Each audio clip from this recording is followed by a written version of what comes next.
நலம் தரும் திதிகளும் அவற்றின் பலன்களும்.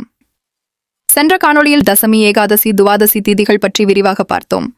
இந்த காணொளியில் திரையோதசி, சதுர்தசி, பௌர்ணமி, அமாவாசை திதிகளின் பலன்களை பற்றி தெளிவாக பார்க்கலாம் வாருங்கள்.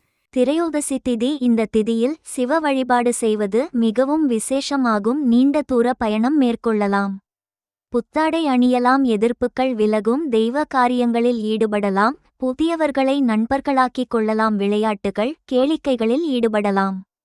சதுர்த்தசி திதி. மகாசக்தியான காளி தேவி இந்த திதிக்கு அதிதேவதை ஆவாள்.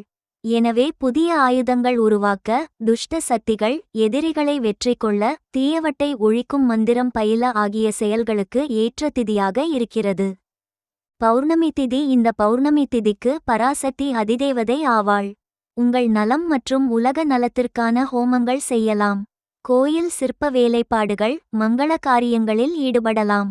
தெய்வங்களுக்கு விரதம் மேற்கொள்ளலாம். அமாவாசை திதி. அமாவாசை திதிக்கு சிவன், சக்தி ஆகிய இருவரும் அதிதேவதை ஆவார்கள்.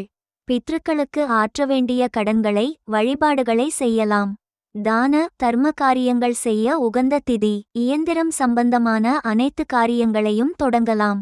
திதியால் ஏற்படும் கிரக தோஷம் நீங்க அதற்குரிய திதி தேவதைகளை வழிபட்டால் கடுமையான பாதிப்புகளில் இருந்து விடுபடலாம். இந்த காணொளியோடு திதிகள் அனைத்தும் பார்த்துவிட்டோம்.